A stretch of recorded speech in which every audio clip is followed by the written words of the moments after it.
Hey there, boys and girls. Welcome to your Ed Puzzle homework tonight, dealing with explaining lesson 9.5. So just like we did with explaining lesson 9.2, I'm going to go through and show you how to do the problems in your book. But before we do that, I want you to really understand what's going on with those problems. All right, so to start, I have a quick question here for you that says, which set is easier to compare? So if I look at problem A here, this says 3/7 is something to 4/9. And then problem B says 2/8 is something to 5/8. So when answering this question, I really want you to think of which one of these would be easier to compare. Okay, a lot of you probably said B. And the reason why B is easier to compare is because notice, something in this problem is the same. If I look over here at A, the numerators are not the same and the denominators are not the same. That makes comparing fractions really, really challenging. But when I look over here at B, even though the numerators are different, the denominators are the same. And remember, if the denominators are the same, that tells you, when you're making your model, all the pieces are going to be the same size. Now, the reason why I had you think about that first is because now I want you to see what we're going to be doing in today's lesson. Okay, so now I'm comparing two fractions here. And again, these don't have the same numerators and they don't have the same denominators. When I do my picture for them, I can see that the green pieces over here take up more space than the blue pieces do. And again, that's kind of why I color coded this for you, because remember, the numerator tells you how many pieces are shaded in.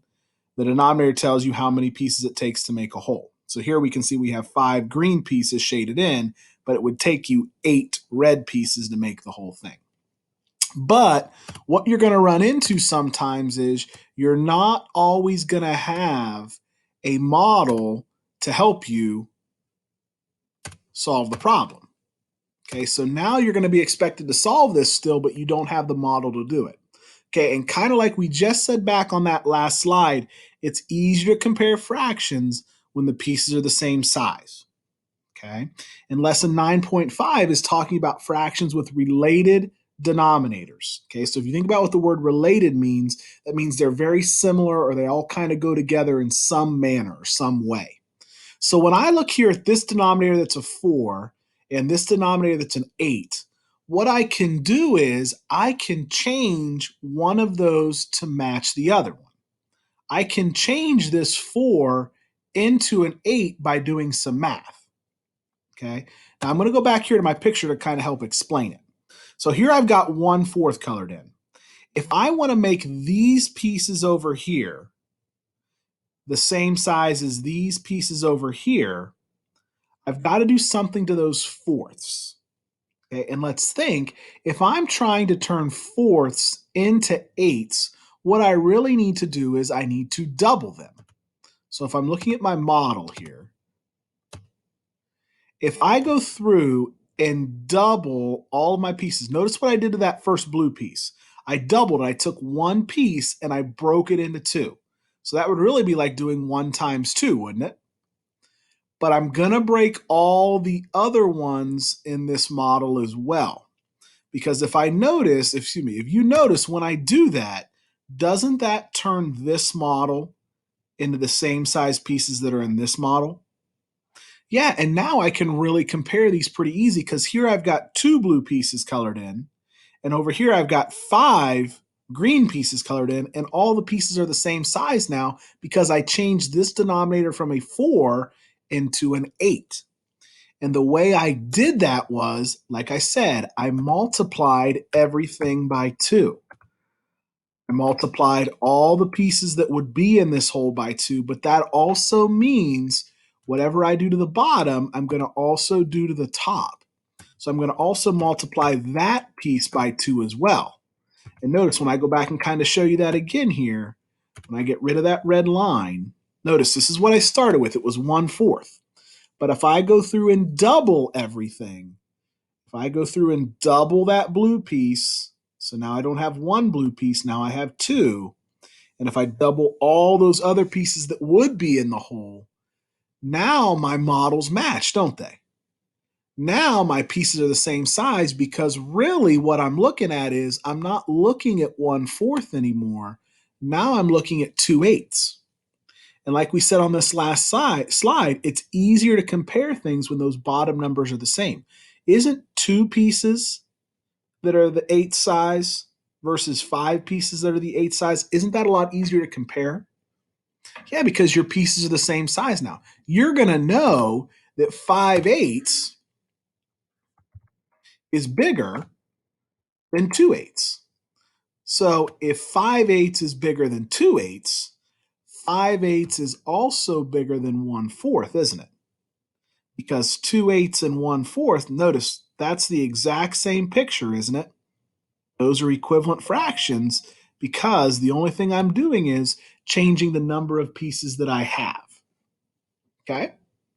All right. So if you have not made it there yet, please turn to pages 332 and 333 in your workbook. All right. And like I said, I'm going to turn you loose here in a second to do these. But at the top of page 332, where it talks about lesson 9.5, okay, here in my step in problem, it talks about Henry and Anya. And they both bought a blueberry pie on Saturday. On Sunday, they talked about how much pie their families had eaten. Well, we know that Henry's family ate 3/5 of the pie. So if I'm thinking about that fraction, that means Henry's family cut the pie into how many pieces? Yeah, Henry's family cut it into 5 pieces, whereas Anya's family ate 8/10 of the pie, which means they cut it into 10 pieces because remember the denominator tells you how many pieces make up the whole thing. Now what they're trying to figure out is which family ate more. And the tough part is these are not fractions that have the same denominator or the same numerator, are they? But I can do something to one of my denominators to make an equivalent fraction that has the same denominator as that other one. So notice what I'm going to do to 3/5. I'm going to double all those pieces because now they're not cut into fifths anymore. Now they're cut into tenths. And I can compare tenths with tenths a lot easier. What would 3 times 2 get me? Yeah, 3 times 2 is going to get me 6. And now what I can do is I can go through and I can compare 6/10 and 8/10 pretty easy. Which is bigger, 6/10 or 8/10? Yeah, 8/10 is larger, which means Anya's family ate more than Henry's family. Because remember, if 6/10 is the same as 3/5, 8/10 is still more than that. Okay? So what I want you to do is, in your workbook, I want you to go over to page 333, okay? And your homework or your problems that you need to do today are A through H on that page. Okay, and the directions at the top say you're going to change one fraction in each pair so that they have the same denominator. Then you're going to rewrite your fractions. So my old fractions that I'm starting with are 1/4 and 3/8. Notice they don't have the same denominator and they don't have the same numerator. But I can change fourths into eighths by multiplying by what number? Yeah, 4 times 2 is going to get me 8. So here's what we're going to do. And I apologize for how sloppy this might look here in a second. I don't need to change 3/8. So what I'm going to do with 3/8 is I'm just going to bring it straight down into my new fractions because I don't need to worry about changing it because I'm going to change my other fraction to match the denominator. So 3/8 is going to stay 3/8. The fraction I need to put over here into my multiplier or my tool over here is 1/4 because that's the fraction I'm trying to change. I don't have to change both fractions because I can get one of my denominators to match the other one.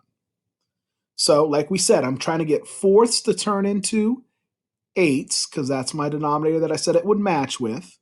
And I'm going to do that by multiplying by 2. So 4 times 2 is going to get me 8. Now remember, just like we saw back here in my slides, whatever I did to the bottom or the denominator, I also did to the numerator. So if I'm multiplying by 2 here, what am I going to also multiply on the top here? Yeah, I'm going to also multiply by 2 up here. So that means 1 times 2 would get me 2. Yep. So now my new fraction is 2/8. So I changed 1/4 into an equivalent fraction, or a fraction that takes up the same amount of space, because now, like I said, I apologize for how sloppy this is. Now I can compare 2/8 and 3/8 a lot easier because my denominators are the same.